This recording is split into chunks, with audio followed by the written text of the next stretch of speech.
வேலையிலே நம் தோழர்கள் அனைவரோடு கூட இந்த எம்எல்ஏ ஹாலில் வந்து கலந்துக்கிறதுல ரொம்ப ரொம்ப மகிழ்ச்சி, சந்தோஷம்.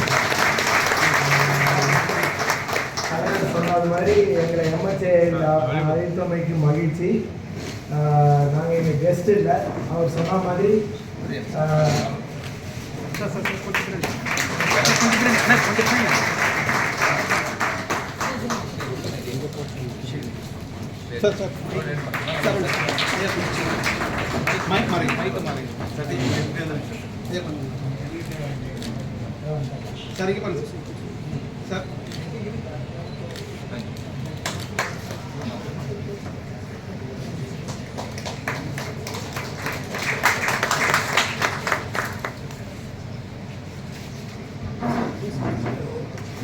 தலைவர் சொன்ன மாதிரி முதல் தலைமுறையாக கையில் பையுடன் மனதில் நம்பிக்கையுடன் வருவர்கள் எல்லோருக்கும் நம்பிக்கையுள்ளோருக்கு புகலிடமாக திகழ்வது எம்எல்ஏ மட்டும்தான்.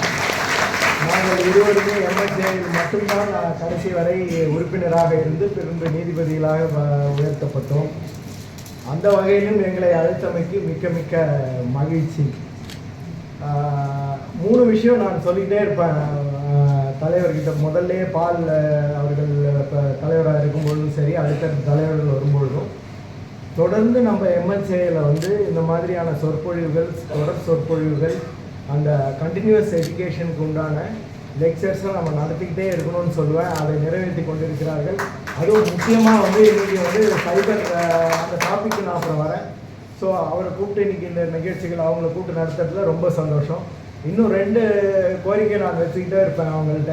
அதாவது நம்ம இங்கேயோ இல்லை ஃபர்ஸ்ட் ஃப்ளோர்லேயோ வந்து எல்லோரும் வீடியோ கான்ஃபரன்சிங்கில் அப்பீல் ஆகிறதுக்கு ஒரு நல்ல வயர்டு இன்டர்நெட்டோட வெளியில் மற்ற சத்தம் கேட்காத அளவுக்கு ஒரு 3-4 பூத்து நீங்கள் இங்கே வச்சுக்கிட்டீங்கன்னா நம்ம மற்ற கோர்ட்டில் அப்பீல் ஆகிறதுக்கு வசதியாக இருக்கும். அது 2வது நான் எப்பயுமே அவர்கிட்ட சொல்கிறது, அது ஏன்னா எம்எல்ஏவில் செய்ய முடியும். 3வது வந்து நீங்கள் காலையிலேயோ சாயங்காலமோ பார்த்தீங்கன்னா நம்ம இந்த 4th ஸ்டேஷன்லேருந்து நம்மளுடைய மூத்த வழக்கறிஞர்கள் அவசரமாக காலைக்கு இறங்கி மூச்சு வாங்க ரொம்ப ஓடி வருவாங்க. அதே மாதிரி இளம் வழக்கறிஞர்கள் வந்து எக்மோர் கோர்ட்டு இங்கே அங்கே போகிறதுக்கு எல்லாம் தவிச்சு போவாங்க. நான் ரொம்ப நாளாக சொல்லிகிட்டு இருக்கேன், ஒரு electrical vehicle with due permission பட்டி எல்லாம் ஒன்று வாங்கி நம்மளோட அசோசியேஷன் வந்து டிரைவர் போட்டு அப்படியே ரொட்டீனாக போயிட்டு ஒரு இங்கேருந்து உங்களுக்கு வந்து நம்ம ஹைகோர்ட்லேருந்து 4th station Egmore court GT court அப்படியே அந்த வண்டி சுற்றி வந்துக்கிட்டே இருந்ததுன்னா அதை வந்து நம்ம மெம்பர்களுக்கு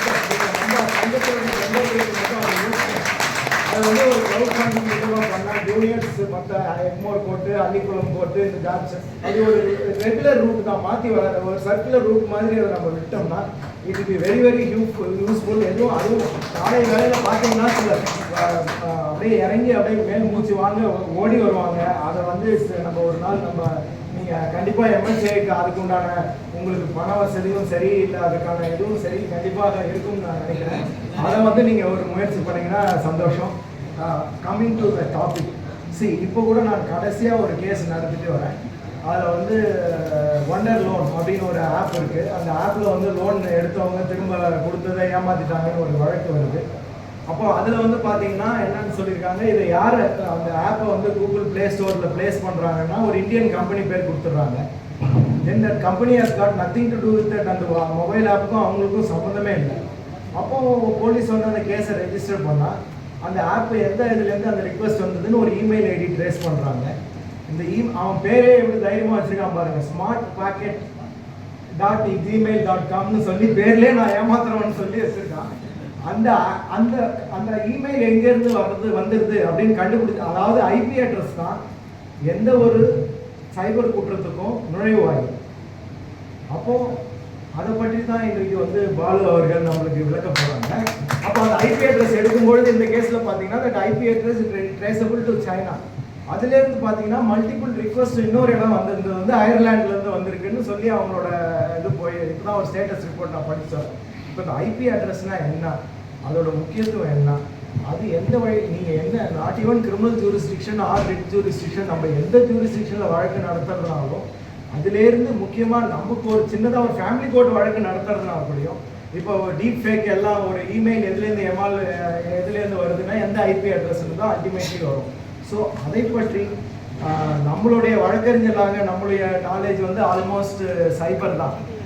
சைபர்லேருந்து சைபர் பாயிண்ட் 1 நம்மளை மாற்றுறதுக்காக தான் இங்கே சைபர் பாலு அவர்கள் வந்திருக்காங்க. நான் அவங்களோட பேச்சை வந்து நான் பல 2-3 முறை கேட்டிருக்கிறேன்.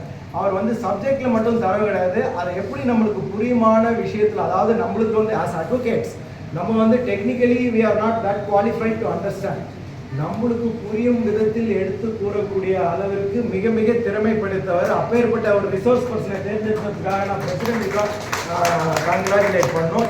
I am sure that the lecture will be very very interesting and very engaging, and the other expert has also come. நீங்கள் வந்து this is something which we all have to learn. எனக்கு கண்டிப்பாக இன்றைக்கி அந்த மீட்டிங் மட்டும் இல்லைன்னா கடைசி வரைக்கும் எழுந்து கூட போக முடியாது. நீங்கள் யாருமே வெளியில் போக மாட்டீங்க அவர் வந்து பேச ஆரம்பித்தாங்கன்னா. That I know because I attended his session also. So இந்த முயற்சிக்கு நான் மீண்டும் ஒரு முறை பிரசிடென்ட்டுக்கும் மற்ற ஆஃபீஸ் பேரருக்கும் வாழ்த்துதலை தெரிவித்துக் கொண்டு இதில் பங்கேற்று கேட்க வந்திருக்கக்கூடிய உங்கள் அனைவருக்கும் என்னுடைய வாழ்த்துக்களை கூறிக்கொண்டு விடைபெறுகிறேன். நன்றி.